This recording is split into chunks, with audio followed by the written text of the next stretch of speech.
Social മീഡിയയിൽ നമ്മൾ കാണുന്ന ചില ചെറിയ പോസ്റ്റുകളും വീഡിയോകളും ലോകത്തെ ഏറ്റവും വലിയ സൈനിക ശക്തികളെ പോലും എത്രത്തോളം ഭയപ്പെടുത്തുന്നുണ്ടെന്ന് നിങ്ങൾ എപ്പോഴെങ്കിലും ചിന്തിച്ചിട്ടുണ്ടോ? വർഷങ്ങളായി ലോകത്തെ മുഴുവൻ തെറ്റിദ്ധരിപ്പിച്ച് തങ്ങൾ വലിയ പുരോഗമനവാദികളാണെന്നും സമാധാന കാംക്ഷികളാണെന്നും നടിച്ചിരുന്ന ഇസ്രയേലിന്റെ യഥാർത്ഥ മുഖം ഇപ്പോൾ സോഷ്യൽ മീഡിയയിലൂടെ ലോകം മുഴുവൻ കണ്ടുകൊണ്ടിരിക്കുകയാണ്. തങ്ങൾ ചെയ്യുന്ന ക്രൂരതകൾ ഓരോന്നായിട്ട് ഫോൺ ക്യാമറകളിലൂടെയും ഇന്റർനെറ്റിലൂടെയും യാതൊരു ഫിൽട്ടറും ഇല്ലാതെ പുറത്തു വരുമ്പോൾ എന്ത് ചെയ്യണമെന്നറിയാതെ പകച്ചു നിൽക്കുകയാണ് ഇസ്രായേൽ ഭരണകൂടം. ഇതിന്റെ ഏറ്റവും വലിയ തെളിവാണ് അമേരിക്കയിലെ പ്രശസ്തമായിട്ടുള്ള 60 മിനിറ്റ്സ് എന്ന പരിപാടിയിൽ ഇസ്രായേൽ പ്രധാനമന്ത്രി ബെഞ്ചമിൻ നെതന്യാഹു അടുത്തിടെ നടത്തിയ ഒരു പ്രതികരണം. അമേരിക്കൻ ജനതയ്ക്ക് ഇപ്പോൾ ഇസ്രായേലിനോടുള്ള പിന്തുണ വല്ലാതെ കുറഞ്ഞുകൊണ്ടിരിക്കുകയാണ്.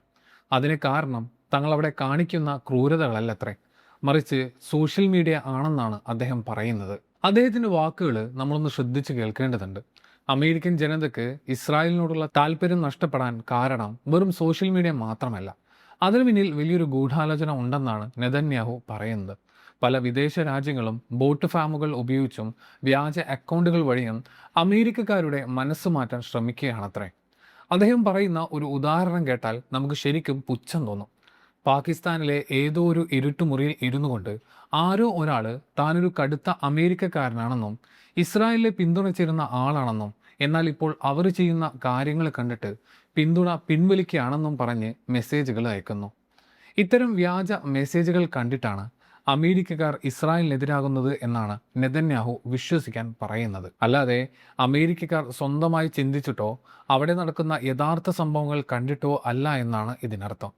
ഇസ്രായേൽ ഇപ്പോൾ 7 വ്യത്യസ്ത മുന്നണികളിൽ യുദ്ധം ചെയ്യുകയാണെന്നും എന്നാൽ 8ാമത്തെ മുന്നണിയായിട്ടുള്ള സോഷ്യൽ മീഡിയയിൽ തങ്ങൾ വല്ലാതെ ആക്രമിക്കപ്പെടുകയാണെന്നും അദ്ദേഹം തുറന്നു പറയുന്നു. തങ്ങളുടെ കള്ളത്തരങ്ങൾ പൊളിയുന്നതിലുള്ള വെപ്രാളമാണ് ആ വാക്കുകളിൽ നിറഞ്ഞു നിൽക്കുന്നത്.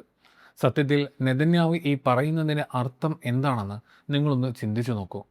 അമേരിക്കയിലെ സാധാരണക്കാർക്ക് സ്വന്തമായിട്ട് ചിന്തിക്കാനോ തീരുമാനങ്ങൾ എടുക്കാനോ ഉള്ള കഴിവില്ല എന്നാണ് അദ്ദേഹം പരോക്ഷമായിട്ട് പറയുന്നത്. പാകിസ്ഥാനിൽ നിന്നോ മറ്റോ വരുന്ന വ്യാജ മെസ്സേജുകൾ കണ്ട് സ്വന്തം നിലപാട് മാറ്റാൻ മാത്രം വിവരമില്ലാത്തവരാണ് അമേരിക്കക്കാർ എന്നൊരു തോന്നൽ ഈ വാക്കുകളിൽ വ്യക്തമാണ്. ഒരു ജനാധിപത്യ രാജ്യത്ത് ജീവിക്കുന്ന ആളുകൾ എന്ന നിലയിൽ തങ്ങൾക്കും തങ്ങളുടെ കുടുംബത്തിനും രാജ്യത്തിനും നല്ലതെന്താണെന്ന് ചിന്തിക്കാനുള്ള കഴിവ് അവർക്കുണ്ട്. ഇസ്രായേലിലെ ചെയ്തികൾ കണ്ട് മനം മടുത്തിട്ടാണ് അവർ പിന്തുണ പിൻവലിക്കുന്നത്. എന്നാൽ അതിനെയെല്ലാം വെറും തെറ്റായിട്ടുള്ള വിവരങ്ങളുടെ അടിസ്ഥാനത്തിൽ ഉണ്ടാക്കിയതാണെന്ന് പറഞ്ഞ് തള്ളിക്കളയുന്നത് വളരെ അഹങ്കാരത്തോടെയുള്ള ഒരു സമീപനമാണ്.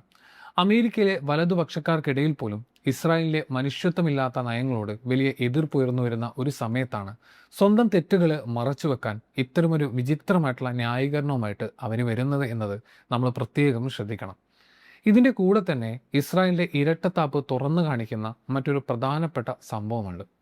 പ്രശസ്തനായിട്ടുള്ള യൂട്യൂബർ ടൈലർ ഒലിവരിയെ ഇസ്രായേലിൽ പ്രവേശിക്കുന്നില്ലെന്നും വിലക്കിയ വാർത്തയാണ് ഇപ്പോൾ പുറത്തു വരുന്നത്. 9 മില്യണിലധികം സബ്സ്ക്രൈബേഴ്സ് ഉള്ള വളരെ പ്രശസ്തനായിട്ടുള്ള ഒരു കോണ്ടന്റ് ക്രിയേറ്ററാണ് ടൈലർ. അദ്ദേഹത്തെ ഇസ്രായേലിൽ കാലുകുത്താൻ അനുവദിച്ചില്ല എന്ന് മാത്രമല്ല, അത് വളരെ അഭിമാനത്തോടെ ഇസ്രായേൽ മന്ത്രിമാർ തന്നെ സോഷ്യൽ മീഡിയയിൽ പോസ്റ്റ് ചെയ്യുകയും ചെയ്തു. ടൈലർ അടുത്തിടെ അമേരിക്കയിലെ പ്രമുഖ മാധ്യമ പ്രവർത്തകനായിട്ടുള്ള ടക്കർ കാൾസണുമായിട്ട് ചേർന്ന് ഒരു ഇന്റർവ്യൂ ചെയ്തിരുന്നു. അതിൽ ഇസ്രായേലിനെതിരെ ചില വിമർശനങ്ങൾ ഉയർന്നു വന്നിരുന്നു. ഇതിന് പിന്നാലെയാണ് ടൈലർ ഇസ്രായേലിലേക്ക് പോകാൻ ശ്രമിച്ചതും അദ്ദേഹത്തെ തടഞ്ഞതും. ഇസ്രായേലിലെ മന്ത്രി വളരെ വ്യക്തമായി തന്നെ പറഞ്ഞു, ഇസ്രായേലിനെതിരെ സംസാരിക്കുന്നതോ വിമർശിക്കുന്നതായിട്ടുള്ള ഒരാളെയും രാജ്യത്ത് പ്രവേശിക്കാൻ അനുവദിക്കില്ല എന്ന്. തങ്ങൾക്കെതിരെ വരുന്ന ചെറിയ വിമർശനങ്ങളെപ്പോലും അവർ എത്രത്തോളം ഭയപ്പെടുന്നു എന്നതിൻ്റെ തെളിവാണിത്. ഇവിടെ നമ്മൾ കാണുന്ന ഒരു വലിയ ഇരട്ടത്താപ്പുണ്ട്. ടൈലർ ഒലിവര യൂറോപ്പിലെ അനധികൃത കുടിയേറ്റക്കാരെക്കുറിച്ചോ സൊമാലിയൻ അഭയാർത്ഥികളെക്കുറിച്ചോ ഒക്കെ വീഡിയോ ചെയ്യുമ്പോൾ അത് അമേരിക്കയിലെ പല വലതുപക്ഷക്കാർക്കും വലിയ സന്തോഷമാണ്. അവരത് ആഘോഷമാക്കും. എന്നാൽ അതേ യൂട്യൂബർ ഇസ്രായേലുമായി ബന്ധപ്പെട്ട എന്തെങ്കിലും സത്യങ്ങൾ വിളിച്ചു പറഞ്ഞാൽ ഉടനെ വലിയ പ്രശ്നമാകും. അതാണ് ഇവിടെ നടക്കുന്ന യഥാർത്ഥ കളി. ടൈലർ ഒലിവേര എന്ന യൂട്യൂബർ സത്യത്തിൽ വലിയ രാഷ്ട്രീയ ചർച്ചകൾ നടത്തുന്ന ആളൊന്നുമല്ല. അദ്ദേഹം ആളുകൾക്ക് ഇഷ്ടപ്പെടുന്ന രീതിയിലുള്ള കൾച്ചർ വീഡിയോകളും പോപ്പ് കൾച്ചർ കോണ്ടന്റുകളാണ് കൂടുതൽ ചെയ്യുന്നത്. എന്നിട്ടും അദ്ദേഹത്തെ പോലും ഇത്രത്തോളം ഭയപ്പെടുന്നു എന്നത് അത്ഭുതപ്പെടുത്തുന്ന കാര്യമാണ്. ഇത് കാണിക്കുന്നത് കാര്യങ്ങൾ ഒരു വ്യക്തിയിലോ ഒരു യൂട്യൂബറിലോ ഒതുങ്ങി നിൽക്കുന്നില്ല എന്നാണ്. സോഷ്യൽ മീഡിയയിലൂടെ പുറത്തു വരുന്ന ഏതൊരു ചെറിയ ശബ്ദത്തെയും അവർ എത്രത്തോളം സൂക്ഷ്മമാണ് നിരീക്ഷിക്കുന്നതെന്നും അതെല്ലാം എങ്ങനെ അടിച്ചമർത്താൻ ശ്രമിക്കുന്നുവെന്നും ഇതിൽ നിന്നും വളരെ വ്യക്തമാണ്. അമേരിക്കയിലെ പുതിയ തലമുറയെയും ചെറുപ്പക്കാരെയും സംബന്ധിച്ചിടത്തോളം ഇസ്രായേലിന്റെ ഈ നിയന്ത്രണങ്ങളും അടിച്ചേൽപ്പിക്കലും വലിയ അസ്വസ്ഥത ഉണ്ടാക്കുന്നുണ്ട്. ഗാസയിൽ നടക്കുന്ന കൂട്ടക്കുരുതികളും ക്രൂരതകളും അവരെ വല്ലാതെ വേദനിപ്പിക്കുന്നുണ്ട് എന്നുള്ളത് സത്യമാണ്. എന്നാൽ അതിനേക്കാളൊക്കെ ഉപരിയായിട്ട് തങ്ങളുടെ രാജ്യത്ത് എന്ത് സംസാരിക്കണം, എന്ത് സംസാരിക്കരുത് എന്ന് മറ്റൊരു രാജ്യം തീരുമാനിക്കാൻ ശ്രമിക്കുന്നത് അവർക്ക് തീരെ ഉൾക്കൊള്ളാൻ കഴിയില്ല എന്നുള്ളതാണ്. അമേരിക്കയിലെ ആളുകൾ എന്ത് പറയണമെന്ന് തീരുമാനിക്കാൻ ഇസ്രായേലിന് യാതൊരു അധികാരവുമില്ല എന്ന ചിന്ത അവിടെ ശക്തമായി കൊണ്ടിരിക്കുകയാണ്. ഈ വിവരങ്ങളെല്ലാം സോഷ്യൽ മീഡിയയിലൂടെ ജനങ്ങളിൽ എത്തുന്നത് കൊണ്ടാണ് ഇസ്രായേലിനുള്ള പിന്തുണ അവിടെ കുത്തനെ ഇടിയാൻ കാരണം. കഴിഞ്ഞ കുറച്ച് വർഷങ്ങളായിട്ട് നടക്കുന്ന സംഭവങ്ങൾ ആളുകൾ കൂടുതൽ ചിന്തിക്കാൻ തുടങ്ങിയിട്ടുണ്ട്. പ്രത്യേകിച്ച് ഒക്ടോബർ 7 നടന്ന സംഭവങ്ങൾക്ക് ശേഷം ഈ മാറ്റം വളരെ വേഗത്തിലായി എന്നതാണ് സത്യം. ഇനി ഇതിലെ ഏറ്റവും ഗൗരവമുള്ള മറ്റൊരു വിഷയത്തിലേക്ക് വരാം. ഇസ്രായേലിലെ യഥാർത്ഥ ക്രൂരമുഖം തുറന്നു കാണിക്കുന്ന ന്യൂയോർക്ക് ടൈംസ് അടുത്തിടെ പ്രസിദ്ധീകരിച്ച വളരെ ഞെട്ടിപ്പിക്കുന്ന ഒരു റിപ്പോർട്ടാണ് ഇപ്പോൾ വലിയ വിവാദമായിരിക്കുന്നത്. നിക് ക്രിസ്റ്റോഫ് എന്ന പ്രശസ്തനായിട്ടുള്ള മാധ്യമപ്രവർത്തകൻ എഴുതിയ ലേഖനമാണിത്. ഇസ്രായേലിലെ കസ്റ്റഡിയിലുള്ള ഫലസ്തീൻ തടവുകാരെ നേരിടുന്ന അതിക്രൂരമായിട്ടുള്ള പീഡനങ്ങളെക്കുറിച്ചാണ് ഈ ലേഖനത്തിൽ പറയുന്നത്. അദ്ദേഹം ലേഖനം തുടങ്ങുന്നത് തന്നെ വളരെ വ്യക്തമായിട്ടുള്ള ഒരു നിലപാട് പറഞ്ഞുകൊണ്ടാണ്. അതായത് മിഡിൽ ഈസ്റ്റിലെ പ്രശ്നങ്ങളെക്കുറിച്ച് ആർക്ക് എന്ത് അഭിപ്രായമുണ്ടെങ്കിലും ഒക്ടോബർ 7 ഹമാസ് നടത്തിയ ആക്രമണത്തിൽ ഇസ്രായേലി സ്ത്രീകൾ നേരിട്ട അതിക്രമങ്ങളെ നമ്മൾ എല്ലാവരും ഒറ്റക്കെട്ടായിട്ട് അപലപിച്ചതാണ്. അതേപോലെ തന്നെ ഒരു മനുഷ്യത്വവുമില്ലാതെ ഇപ്പോൾ ഫലസ്തീൻ തടവുകാർക്ക് നേരെ ഇസ്രായേൽ നടത്തുന്ന ഈ മൃഗീയമായിട്ടുള്ള ക്രൂരതകളെയും നമ്മൾ അപലപിക്കാൻ തയ്യാറാകണം എന്നാണ് അദ്ദേഹം പറയുന്നത്. സത്യങ്ങൾ വിളിച്ചു പറയാൻ അദ്ദേഹം കാണിച്ച വലിയൊരു ധൈര്യമാണിത്. ഈ ലേഖനത്തിൽ പറയുന്ന കാര്യങ്ങൾ ശരിക്കും മനുഷ്യ മനസ്സാക്ഷിയെ മരവിപ്പിക്കുന്നതാണ്. 14ഓളം ഫലസ്തീൻകാരുമായിട്ട് നേരിട്ട് സംസാരിച്ചതിൻ്റെ അടിസ്ഥാനത്തിലാണ് നിക് ക്രിസ്റ്റോഫ് ഈ റിപ്പോർട്ട് തയ്യാറാക്കിയിരിക്കുന്നത്. ഇതിൽ സാധാരണക്കാരായിട്ടുള്ള പുരുഷന്മാരും സ്ത്രീകളും കുട്ടികളും അഭിഭാഷകരും എല്ലാം ഉൾപ്പെടുന്നു. ഇസ്രായേൽ സൈനികരും ഷിൻബെറ്റ് പോലെയുള്ള ഇന്റലിജൻസ് ഏജൻസികളും ജയിൽ ഗാർഡുകളും അവരോട് കാണിച്ച അതിക്രൂരമായിട്ടുള്ള കാര്യങ്ങളാണ് ഇതിൽ വിവരിച്ചിരിക്കുന്നത്. ലൈംഗികമായിട്ടുള്ള അധിക്ഷേപങ്ങൾ, വസ്ത്രമഴിപ്പിച്ചുള്ള പരിശോധനകൾ, ഭീഷണിപ്പെടുത്തലുകൾ എന്നിങ്ങനെ കേട്ടാലറക്കുന്ന പല കാര്യങ്ങളും ഈ റിപ്പോർട്ടിലുണ്ട്. ഇതിൽ ഏറ്റവും ഞെട്ടിപ്പിക്കുന്നത് 15 വയസ്സുള്ള കുട്ടികൾ പോലും ഇത്തരം പീഡനങ്ങൾക്ക് ഇരയായിട്ടുണ്ട് എന്നതാണ്. അതുപോലെ തന്നെ പരിശീലനം ലഭിച്ച പട്ടികളെ ഉപയോഗിച്ച് തടവുകാരെ ലൈംഗികമായിട്ട് ഉപദ്രവിച്ചു എന്ന വളരെ ഗുരുതരമായിട്ടുള്ള കാര്യം ഈ റിപ്പോർട്ടിൽ എടുത്തു പറയുന്നുണ്ട്.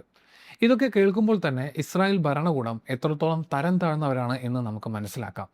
തങ്ങളുടെ ഈ ക്രൂരതകൾ ലോകം മുഴുവൻ അറിഞ്ഞതോടെ ഇസ്രായേലിനെ പിന്തുണക്കുന്നവരുടെ ഭാഗത്തുനിന്നും വലിയ ആക്രമണമാണ് ന്യൂയോർക്ക് ടൈംസിനും നിക് ക്രിസ്റ്റോഫിനും എതിരെ ഉണ്ടായത്. സത്യം മൂടിവെക്കാൻ വേണ്ടി ഈ റിപ്പോർട്ടിൽ യൂറോമെഡ് ഹ്യൂമൻ റൈറ്റ്സ് മോണിറ്റർ എന്ന സംഘടനയുടെ വിവരങ്ങൾ ഉൾപ്പെടുത്തിയതാണ് ഇവരെ പ്രശ്നമാക്കുന്നത്. ഈ സംഘടന ഇസ്രായേൽ വിരുദ്ധരാണെന്നും അതിനാൽ അവരുടെ റിപ്പോർട്ട് വിശ്വസിക്കാൻ കൊള്ളില്ലെന്നുമാണ് ഇവർ വാദിക്കുന്നത്. പ്രമുഖയായിട്ടുള്ള ഹോളോകോസ്റ്റ് പണ്ഡിത ഡെബോറ ലിപ്സ്റ്റാഡ് അടക്കമുള്ളവർ ന്യൂയോർക്ക് ടൈംസിനെതിരെ അതിരൂക്ഷമായിട്ടുള്ള ഭാഷയിലാണ് പ്രതികരിച്ചത്. ന്യൂയോർക്ക് ടൈംസിനെ യാതൊരു ധാർമ്മികതയുമില്ലേ എന്ന് അവർ ചോദിച്ചു. ചിലർ ന്യൂയോർക്ക് ടൈംസിനെ നാസി പത്രങ്ങളോടാണ് ഉപമിച്ചത്.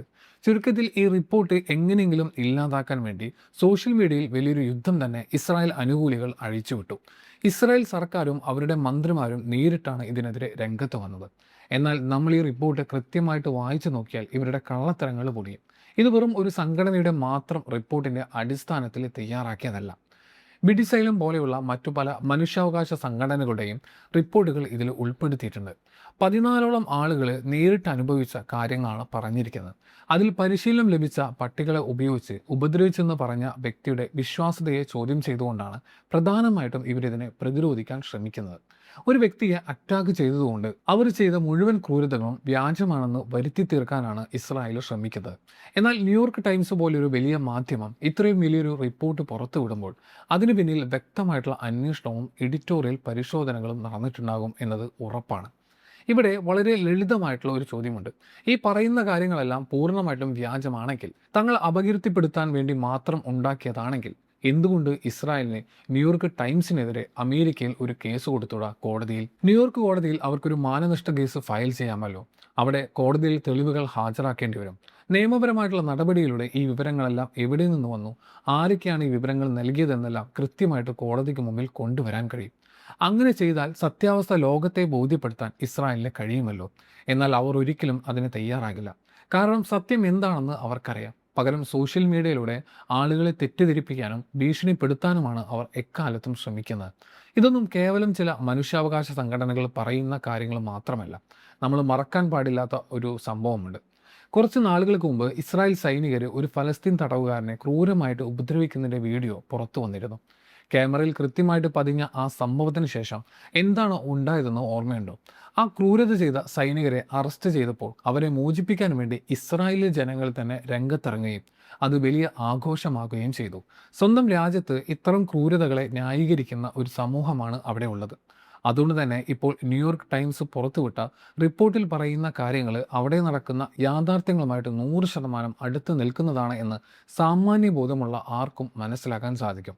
പിന്നെ എന്തിനാണ് ഇവർ ഈ റിപ്പോർട്ടിനെ ഇത്രത്തോളം ഭയപ്പെടുന്നത്? അതിനൊരു വലിയ കാരണമുണ്ട്. തങ്ങൾ വളരെ പുരോഗമന ചിന്താഗതിയുള്ള പാശ്ചാത്യ രാജ്യങ്ങളെ പോലെ ധാർമ്മികതയുള്ള ഒരു രാജ്യമാണ് എന്നാണ് ഇസ്രായേൽ എപ്പോഴും ലോകത്തിനു മുന്നിൽ അഭിനയിക്കുന്നത്. ഈ ഒരു പച്ചക്കള്ളത്തിൻ്റെ അടിസ്ഥാനത്തിലാണ് അവർ അമേരിക്കയിൽ നിന്നും മറ്റു പാശ്ചാത്യ രാജ്യങ്ങളിൽ നിന്നും വലിയ പിന്തുണയും സഹായങ്ങളും നേടിയെടുക്കുന്നത്. എന്നാൽ ഇത്തരം വാർത്തകൾ പുറത്തു വരുമ്പോൾ അവർ ലോകത്തിന് മുന്നിൽ ഉണ്ടാക്കി വെച്ചിരിക്കുന്ന ആ വ്യാജ പ്രതിച്ഛായ തകർന്നു വീഴുകയാണ്. വെസ്റ്റ് ബാങ്കിൽ അവർ നടത്തുന്ന ആക്രമണങ്ങൾ, കുടിയേറ്റക്കാരുടെ അതിക്രമങ്ങൾ, തടവുകാരോടുള്ള കൊടും ക്രൂരതകൾ, ഇതെല്ലാം കൂട്ടി വായിക്കുമ്പോൾ അവർ എത്രത്തോളം അപകടകാരികളാണെന്ന് ലോകം തിരിച്ചറിയുന്നു. ഈ ഒരു തിരിച്ചറിവ് അമേരിക്കയുടെ സുരക്ഷാ നയങ്ങളെ തന്നെ മാറ്റിമറിക്കാൻ സാധ്യതയുണ്ട്. ഇതൊരു വൈകാരികമായിട്ടുള്ള ബന്ധമല്ലെന്നും അമേരിക്കയ്ക്ക് ഇതിൽ നിന്ന് എന്ത് നേട്ടമാണ് ഉള്ളതെന്നും ആളുകൾ ചിന്തിക്കാൻ തുടങ്ങും. ഇങ്ങനെയുള്ള മനുഷ്യത്വമില്ലാത്ത ക്രൂരതകൾ ചെയ്യുന്ന ഒരു രാജ്യത്തെ എന്തിനാണ് നമ്മൾ നമ്മുടെ ടാക്സ് പണം കൊടുത്ത് പിന്തുണക്കുന്നത് എന്ന ചോദ്യം അമേരിക്കൻ ജനത ചോദിച്ച് തുടങ്ങിയിരിക്കുന്നു. ഈ ഒരു മാറ്റം മനസ്സിലാക്കിക്കൊണ്ടാണ് നെതന്യാഹു ഇറാനെതിരെ നടപടിയെടുക്കാൻ അമേരിക്കയോട് ആവശ്യപ്പെടുന്നതും അടുത്ത 10 വർഷത്തിനുള്ളിൽ അമേരിക്കയുടെ സഹായമില്ലാതെ തന്നെ ഇസ്രായേലിന് നിലനിൽക്കാൻ കഴിയുന്ന സാഹചര്യം ഉണ്ടാക്കിയെടുക്കുമെന്നും പറയുന്നതും. കളി കൈവിട്ടു പോവുകയാണെന്ന് അവർക്ക് നന്നായിട്ട് അറിയാമെന്നുള്ളതാണ്. ന്യൂയോർക്ക് ടൈംസിലെ ആ റിപ്പോർട്ടിൽ നിന്നും വിവാദമായിട്ടുള്ള പട്ടികയുടെ വിഷയവും മറ്റ് ചില കാര്യങ്ങളും മാറ്റിവെച്ചാൽ പോലും അതിൽ ബാക്കിയുള്ള കാര്യങ്ങൾ മാത്രം മതി ഇസ്രായേലിലെ തനി നിറം മനസ്സിലാക്കാൻ. കമ്മിറ്റി ടു പ്രൊട്ടക്ട് ജേർണലിസ്റ്റ് എന്ന സംഘടന പുറത്തുവിട്ട ഒരു കണക്കുണ്ട്. ഒക്ടോബർ 7 ശേഷം ഇസ്രായേൽ വിട്ടയച്ച 59 ഫലസ്തീൻ മാധ്യമ പ്രവർത്തകരിൽ 3% പേർ തങ്ങൾ ലൈംഗികമായിട്ട് പീഡിപ്പിക്കപ്പെട്ടെന്നും 29% പേര് മറ്റു രീതിയിലുള്ള ലൈംഗിക അതിക്രമങ്ങൾക്ക് ഇരയായെന്നും പറഞ്ഞിട്ടുണ്ട്. ഇതൊക്കെ വളരെ കൃത്യമായിട്ടുള്ള ഡാറ്റയാണ്. സത്യങ്ങൾ ഇങ്ങനെ പുറത്തു വരുമ്പോൾ അതിനെ മറച്ചുവെക്കാൻ ഇസ്രായേൽ നടത്തുന്ന ഈ വെപ്രാളങ്ങൾ സത്യത്തിൽ അവർക്ക് തന്നെ വലിയ പാരയായിട്ട് മാറുകയാണ് ചെയ്യുന്നത്. ഈ വാർത്തകൾ മറച്ചുവെക്കാൻ ശ്രമിക്കും തോറും സോഷ്യൽ മീഡിയയിലൂടെ അത് കൂടുതൽ ആളുകളിലേക്ക് എത്തും. ആളുകൾ ഈ റിപ്പോർട്ട് വായിക്കുകയും ഇസ്രായേലിൻ്റെ കള്ളത്തരങ്ങൾ തിരിച്ചറിയുകയും ചെയ്യും. അവിടെയാണ് യഥാർത്ഥത്തിൽ ഇസ്രായേലിനെ അമേരിക്കയിലുള്ള പിന്തുണ നഷ്ടപ്പെടുന്നത്. അല്ലാതെ പാകിസ്ഥാനിൽ ഇരുന്ന് ആരോ അയക്കുന്ന ബോട്ട് മെസ്സേജുകൾ കൊണ്ടല്ല. ജനങ്ങൾ ഇന്ന് സോഷ്യൽ മീഡിയയിലൂടെ സത്യങ്ങൾ കാണുന്നുണ്ട്. അവർ സ്വന്തമായിട്ട് ചിന്തിക്കാനും തീരുമാനങ്ങൾ എടുക്കാനും തുടങ്ങിയിരിക്കുന്നു. ഇസ്രായേൽ ഭയക്കുന്നതും അത് തന്നെയാണ്.